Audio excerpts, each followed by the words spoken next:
Welcome back to Minute with a Member, brought to you by the Broward County Black Chamber of Commerce. And I'm your host, Shahua Jarrett Gallen. I am so pleased that you are joining us again today because it's important for us to hear the inspirational stories, the details behind the successful entrepreneurs in our community. And this is what this show is all about. I'm extremely excited for our guest that we have today on the show because she's in an industry that's not often talked about, but is much needed. So without further ado, let's welcome to the show Gladys Keith. Welcome, Gladys. Hi, how are you? I'm well. I'm glad you were able to join us today. I want to start with kind of breaking down the name of your company. It's FSB Agency. What does that mean exactly, Gladys? FSB stands for Friend of Small Business. That's what the acronym is. I love that. And I had no idea, given what you were doing, given what you do, right? That Uh-huh. that's what it meant. Why was that the name that you selected for your company? I don't really know. I was working when I used to work in corporate America. I worked in the procurement department. Well, it was actually called purchasing when I Hmm. was there. And they gave me, well, I was over this minority business program. Okay. So I noticed that the small businesses were having such a difficult time getting contracts with the company I was with, which is Florida Power and Light. Ah, So I don't know. I just have an affinity for the small businesses. So when I stepped out on my own, I was trying to think of what I was going to call myself. And I saw myself as being a friend to small good, businesses because good. that was my focus. I wanted to make sure that they got the working capital and the surety that they needed because those are the two areas that I was concentrating on. I love that, Gladys. But see, it kind of as you told the story, you were like, actually, I guess based on my experience, this is what I wanted to be. This is a gap I wanted to fill Yeah. in making that connection and helping small businesses. I love that. So let's kind of go back to the beginning. You told us a little bit that you worked in corporate America, but let's find a little bit about who was a young Gladys. Where did you grow up? Tell us a little bit about yourself. I don't know if people know about Goose, Florida. Oh, I heard of it. Oh, you heard of it? Yeah. Well, that's where I grew up. Um, I went to, I was bused to South Dade High School, Okay. and I got a full ride scholarship to University of Miami. But Okay. the school I wanted to go to was UCLA. I was trying to get as far away from here as I could. But Wow. my mother was just so depressed the whole summer because I was accepted to UCLA and I was serious about going there, but she was like, "That's too far away for you Oh, to go. You know, it's completely cross country." So I also had scholarship with so I went to University of Miami okay. just to satisfy her. What was your major at UM? Well, when I initially went in there, it was pre med. Okay. It's nothing to do with nothing I'm doing No, now. not at all. So what did you end up majoring in? Economics. Okay. Yeah, Very nice. economics. There was a professor there. You had to take these prerequisites or take these classes that had nothing to Mhm. do with really what your major was. But Right. I took economics. I was just curious about economics. The professor wrote the book that he was using for the class, and Hmm. he said to the class, probably nobody in here will get an A. Mm, I may get one or two low B's, but the right. rest of you are going to be C's and half of you are going to fail. Wow. This was his presentation the first day we're sitting there. Ouch. I mean, that was a challenge to me. I needed something to challenge me because Nice. I started out in pre med and I was having a difficult time. I wasn't having a hard time with the classes. Hmm. but they would add experiments to the Oh. tests that we would take. And the school I went to, if you didn't take that experiment or do that experiment and know Mm. the results of that experiment, that was like 25% of Wow. the test. And I was like, Wow. you people are intentionally failing people. Mm. You're just trying to weed them out. I Yeah. mean, it was a battle with the medical department at UM. But Wow. anyway, I decided to just take some business classes, and that's how I wound up taking the economics. And because I was depressed, and I just sat there and looked at that professor, I was like, no ways. Okay, we'll see about that. And of course, I aced that class. I love it. I had 100, but he took 1 point off. I Just so walked you couldn't be perfect. I walked my little short butt down. Hair was short when I was in school. It was like 4'9". I hadn't even made five yet. I still That's think funny. when I went to college. That's I funny. walked all the way down because it was like an auditorium style. I Hmm. got up, walked down there, and he said, "Are you Gladys Hardy?" Because they don't know who's who. I said, Right. "Yes, my name is Gladys Hardy, and I would like to know what did you take the -1 off for? Show me what's wrong on this test." That's right. That's right. He looked at me. He was the only black professor that I Oh, had. wow. Okay. I didn't have any other. And he looked at me. He said, "I should have known. It wasn't going to be a black. It was going to be a sister." He's a Oh truth. my God! He said it was this principle. I said, "Well, you unprinciple it. You better show me what's wrong on this test, or Exactly. give me my 100." He gave me my Wow. 100. He's the one who talked me into majoring in economics. He said, "This is Wow. coming too easy for you. You might as well take advantage of it I and love that. take another economics class to see if you like it." So I majored in economics. I love that. That is such a cool story. And it's funny how you guys kind of butted heads a little bit, but Oh, yeah. he ended up encouraging you, which is Uh-huh. beautiful. I Yeah, love and that. he actually was the dean of the school, that school. Wow. And I Very said, nice. "Oh, okay." Mm. I know that had to be rare back then at the University of Yeah, Miami, so that was nice. That's uh-huh. nice. Yeah, it So was. then you're from Goulds, which is way down in Miami. I know that to Yeah, be down south south, south south side. in Miami. Yeah. And then and so then you go to UM and you graduate. And so what's your first step once you graduate from the University of Miami? What do you do? I um I had a like a summer job. I was Okay. working for the state of Florida, but Oh, it wasn't what I wanted.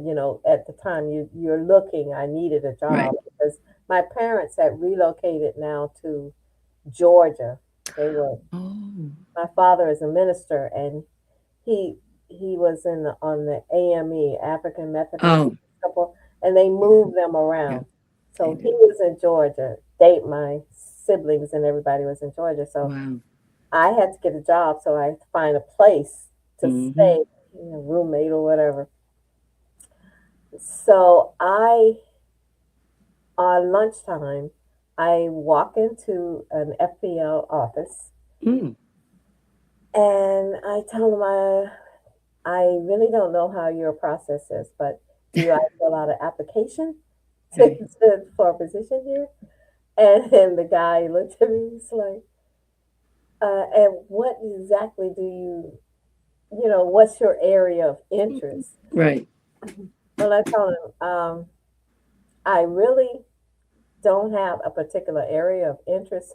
I just was looking at what you guys do, and I think I probably will fit in Mm. they had a department that did focus, they did focus study on it tied a little bit to economics. Economics.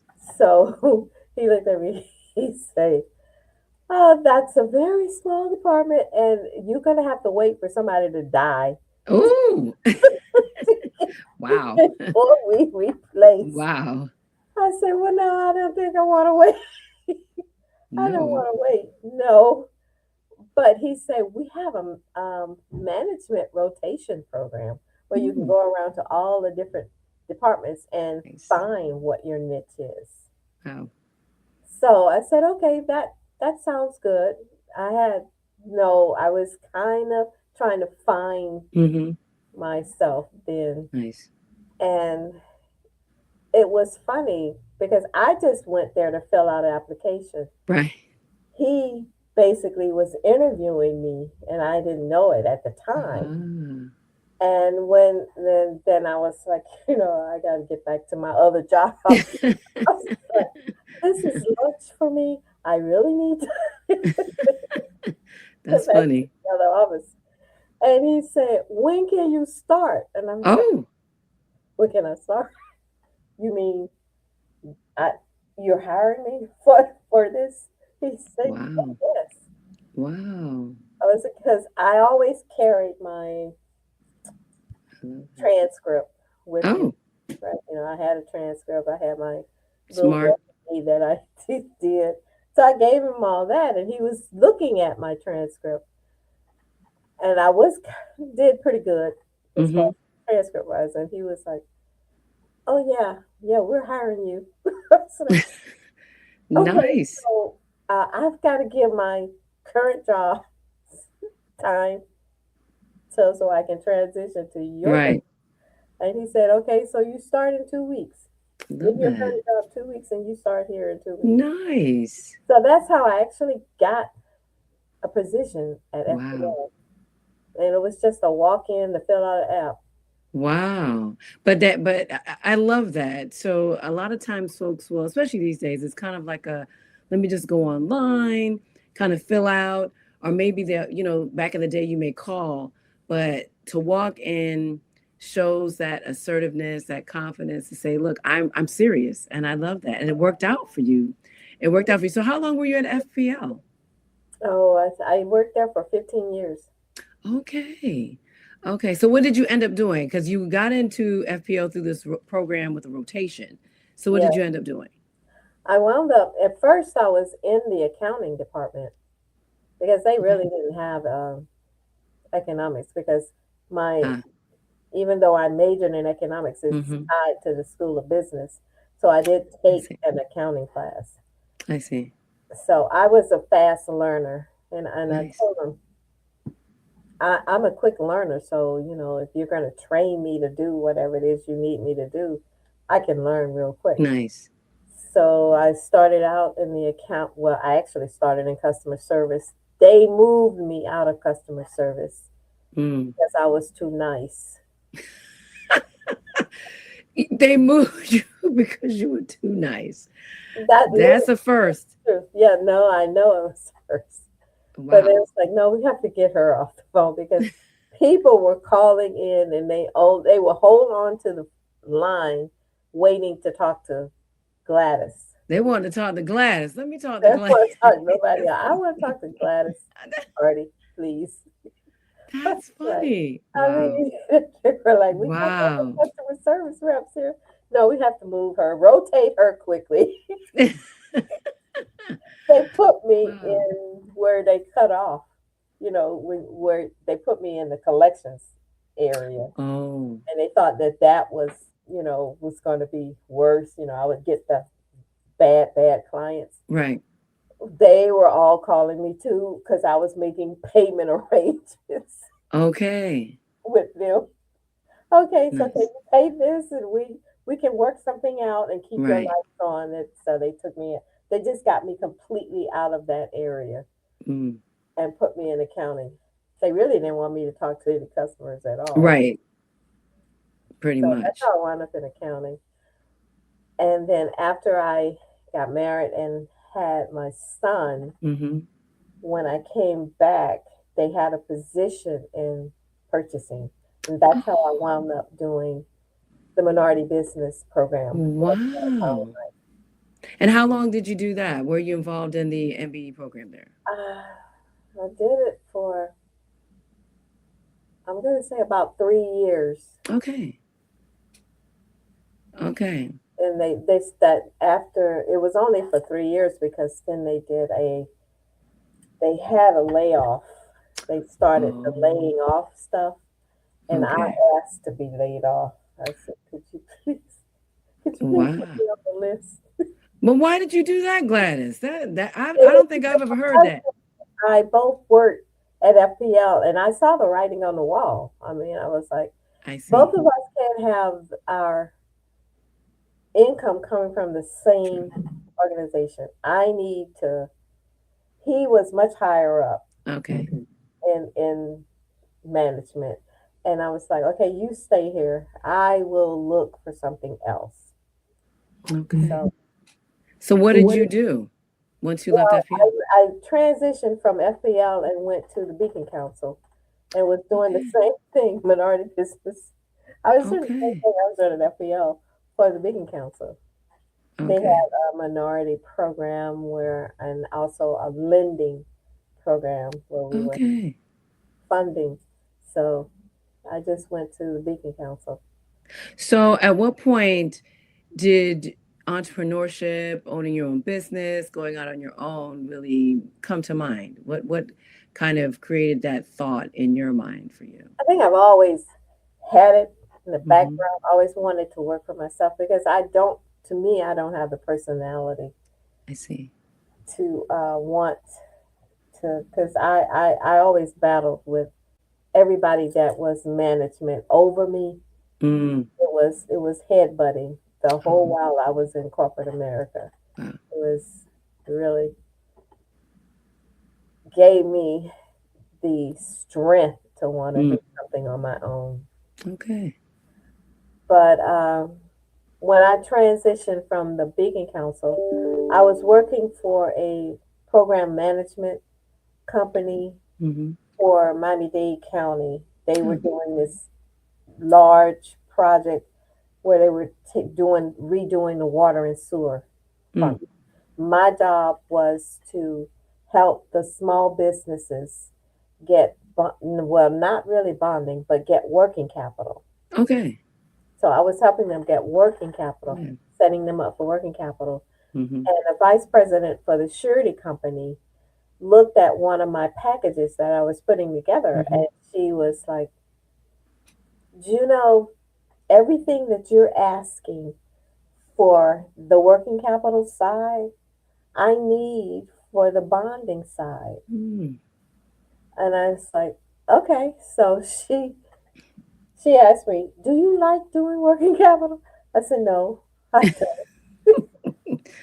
Not really. I don't. I really did not like it because it was depressing. Because Mm. not too many people would ever Yeah. qualify. Yeah.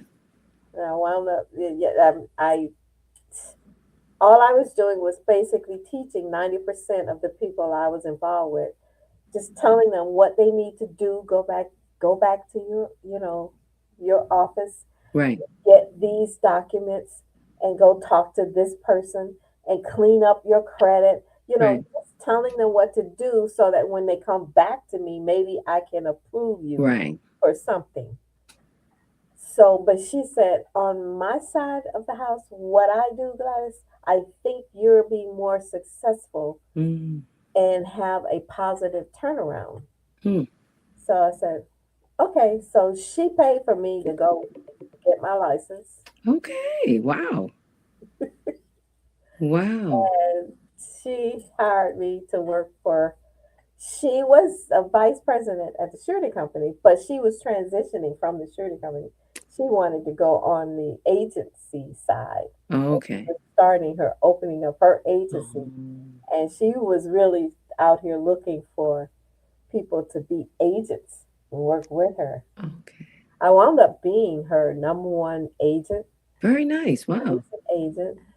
She got sick Oh, and she asked me to incorporate myself. She said, I need you to go and get incorporated, Gladys, because she told me she was very sick and she said, mm. I want the customers that we have, our clients, I always wound up, they always want to talk to me. So I had a lot of clients. So she's like, she wanted to transition everything Uh-huh. to me, but she was Wow. married and she had a daughter, but it wasn't her daughter. It was like a stepdaughter. Okay. And they wanted to run the business. They wanted to run her business. They Right. actually ran her business in the ground, but I, Uh-oh. I, when I incorporated, I told them, I said, look, I will just work for you from my own agency, Okay. from my side. I was like broker, not Mm-hmm. a agent for you, just Right. broker with you. And that's how I actually wound up getting my own company, Okay. transitioning into my own company. Well, that's a pretty awesome story for you to be working on the capital side. And obviously, we know that access to capital issue is huge for Very, our community. And yeah, so I get that frustration that you felt, always just kind of coaching people to say, this is what you need to do. And even when they do it, if they do it, you still may not get the result that you're looking for as someone who's trying to help, right? So, so that's profound. And then for you to find this opportunity on the other side, doing the surety bonds, and for her to pay for your life, for you to take the test, etc. That's pretty awesome. So tell us, for those who don't know, what do you do? What does it mean to get a surety bond? Why would one need a bond?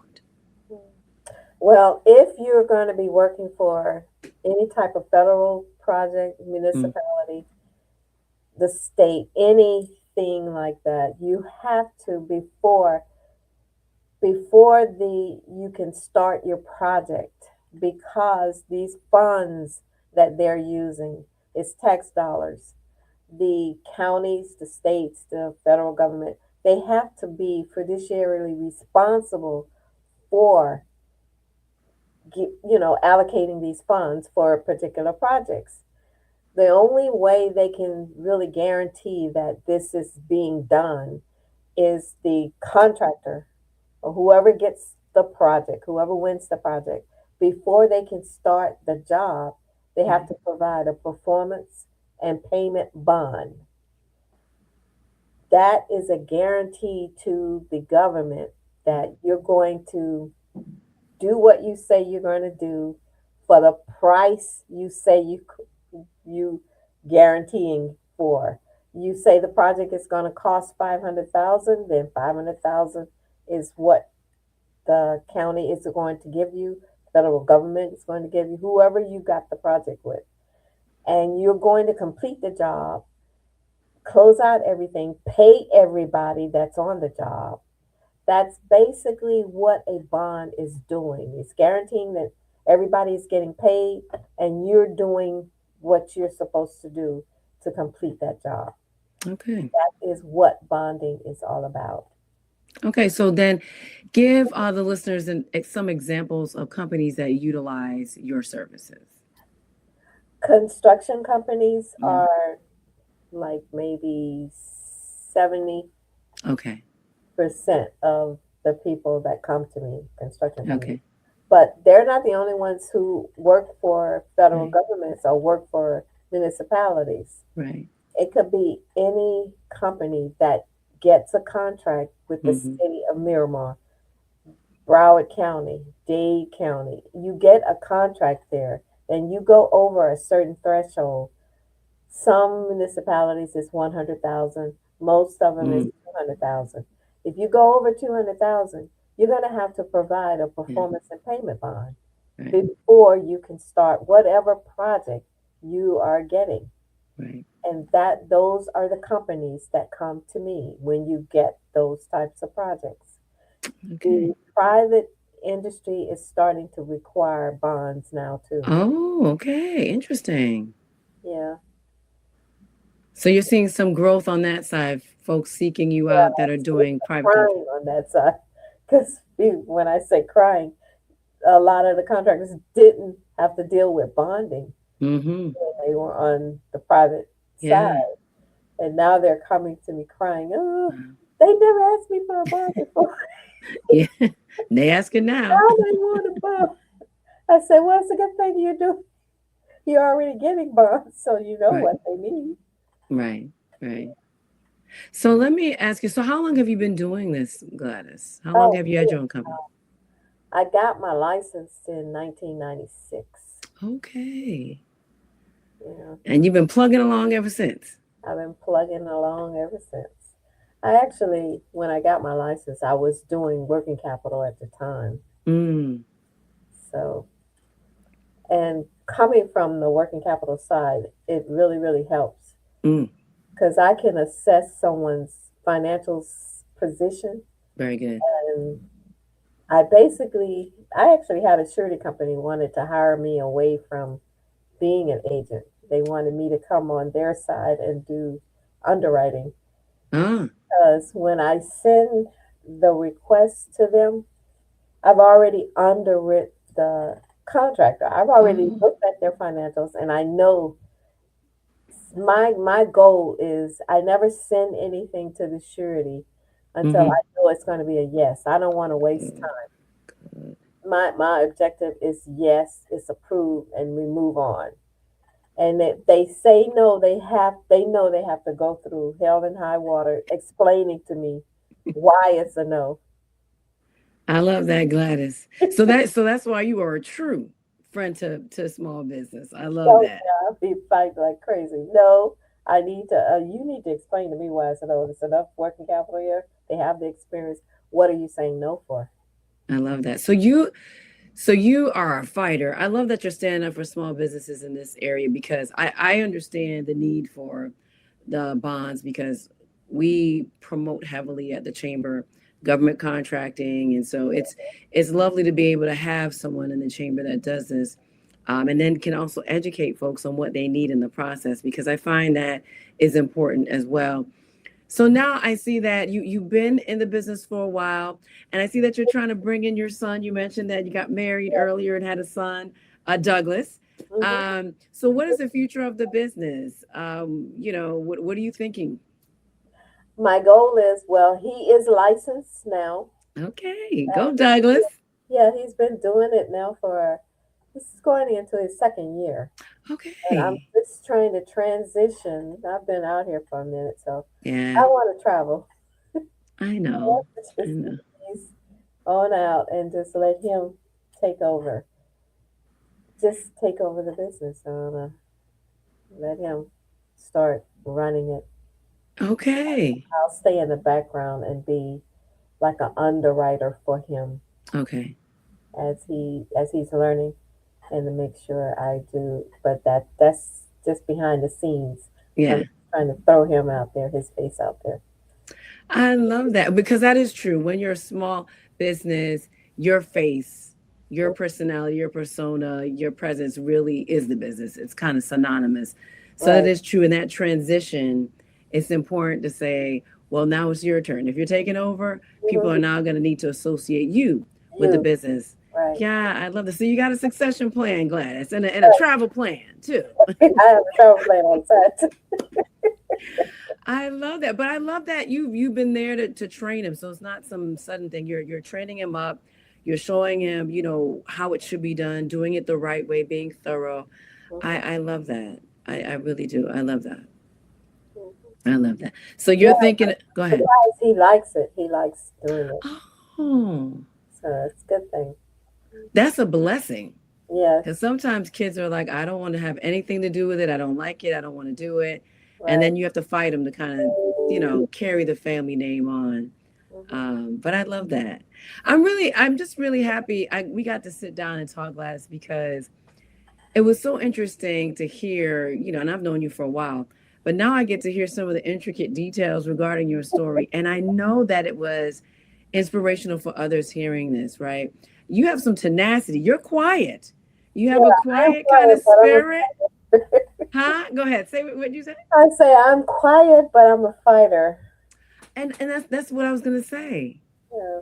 You're quiet, but when you need to, or you feel hey, I got to step up. I got to be assertive in this instance. You're doing it, and so I love that you did it in college, and then I love that you do it for our small businesses now. Though Gladys, they need someone that can say, I'm going to take a moment to walk you through this, to show that care, the concern to say, I'm going to take the time to educate you because I want you to win. So Yeah, I thank you for that. I want them to be successful because I want small businesses to grow so Yes. that our kids can have some companies to Yes. transition into instead of always thinking that they have to go to the corporate America side. No, Exactly. when you go to the company that's really growing, Yeah. will they will more than likely teach you and prepare you to become an entrepreneur yourself. I love that. I love that. Well, thank you, Gladys, for all your hard work, for truly being a friend to small business, for guiding all the small businesses that you have touched. Anytime I've sent folks to you, they've been super impressed and pleased with your work. And I just want to say, um, I love that succession planning. So you're making sure that there's a future for your business to carry on. So thank Yeah. you for all that you do. No, I thank you for having me. All right. Well, with that, folks, we are going to wrap up. We are so grateful that Gladys was able to join us today. We hope that you were inspired by that story, that quiet strength that is solid and that small businesses need, not just in times like these, but to bring our businesses from now into the future. So I hope you enjoyed this episode. Please make sure you join us in the future as we continue to showcase local Black business owners who are making a difference, where you get to learn about the story behind the story. Thanks for joining us today.